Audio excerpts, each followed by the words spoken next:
History tells us that it was during the Aksumite kingdom that the gospel of Jesus Christ was preached. The first Archbishop of Ethiopian Orthodox Church, Fermentus, was the pioneer in bringing the gospel of Jesus Christ to Ethiopia. Next to the Ethiopian man who was in charge of Queen Candace's treasury and Apostle Matthew. No one clearly knows why and how he came, but many believe that the 25-year-old gentleman from Syria came to Ethiopia not by accident, but according to God's divine purpose. According to a pope from Greece who now serves the house of the Lord in Ethiopia, Fermentus was born from a Syrian father and a Greek mother. This extraordinary person, Fermentus, after his ordination in Alexandria as an archbishop of Ethiopia, he was given a new name in Ge'ez language, Abuna Salama Kasate Brhan, that means Father of Peace and a Pioneer. To this day, there is a church named after him in Addis Ababa, Piazza area, that has been serving the community for generations. All the church service in this old church is given in Greek language. History tells us that royal families of the Aksumite kingdom were initially preached the gospel through Fermentus. Although it's believed that there were a few Christians in Ethiopia during that time, the gospel was spread and many Ethiopians accepted the New Testament because the gospel landed at the palace first. According to a historical document, Aksumite kings declared their government as a Christian government after accepting the gospel preached to them by Fermentus. On the second half of the 5th century, many important events took place in Ethiopian Christianity era. Ethiopia was known as a Christian nation. Church scriptures were translated in Greek, Aramaic, Hebrew, and Ge'ez, the Ethiopian ancient religious language. Spiritual revival took place. Not just these, but the most popular Ethiopian spiritual songwriter, Yared, appeared during this time. The Ethiopian Orthodox Church still thrives despite the ups and downs caused by its historical attachment and great contribution to the making of Ethiopian history. The Orthodox Church is the first official Christian church in Ethiopia and still is the largest and serves the majority of the Ethiopian population inside and outside the country.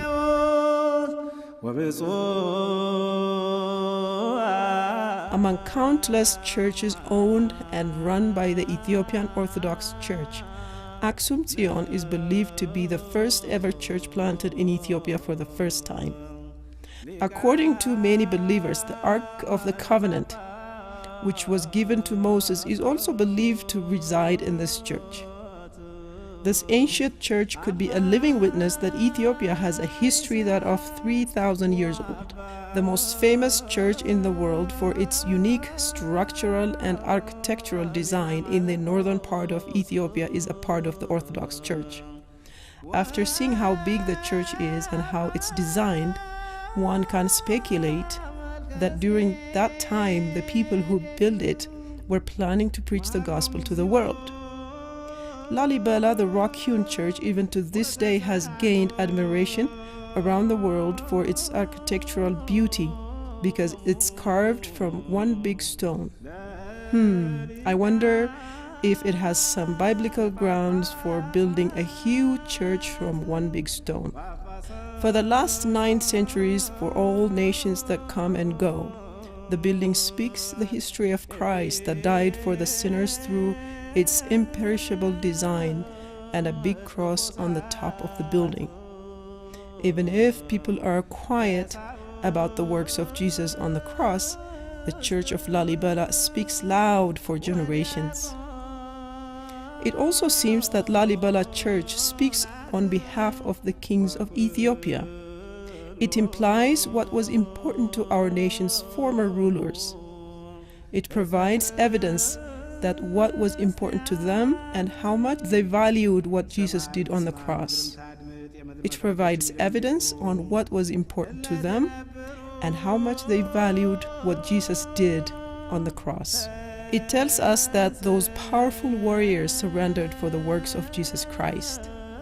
Lalibela Church is a demonstration of how kings of Ethiopia bow down for the King of Glory, who is the most deserving.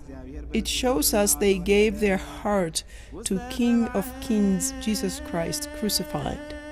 The fact that Ethiopians accepted the Pope from Alexandria with high respect and honor tells us how much they believed and how much they loved.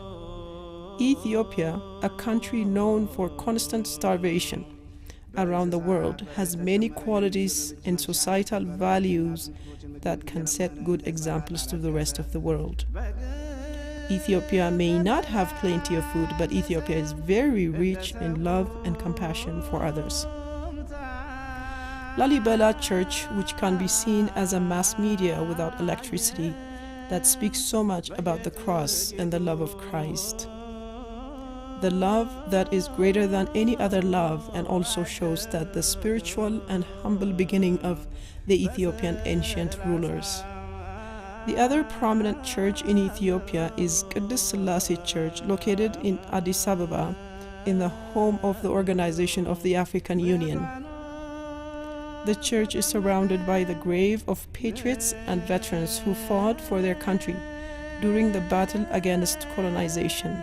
But not just Ethiopians, but people from other African countries who said no to colonization.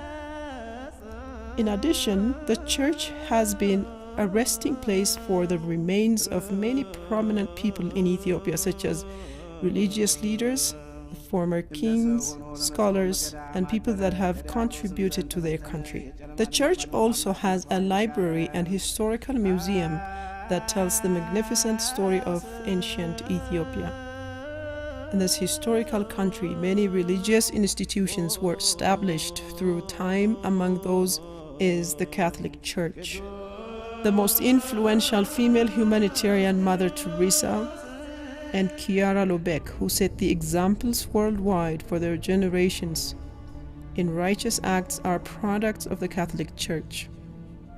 To this day, the Catholic Church in Ethiopia is the most progressive church that made a significant impact through its developmental obligations, moreover its spiritual services.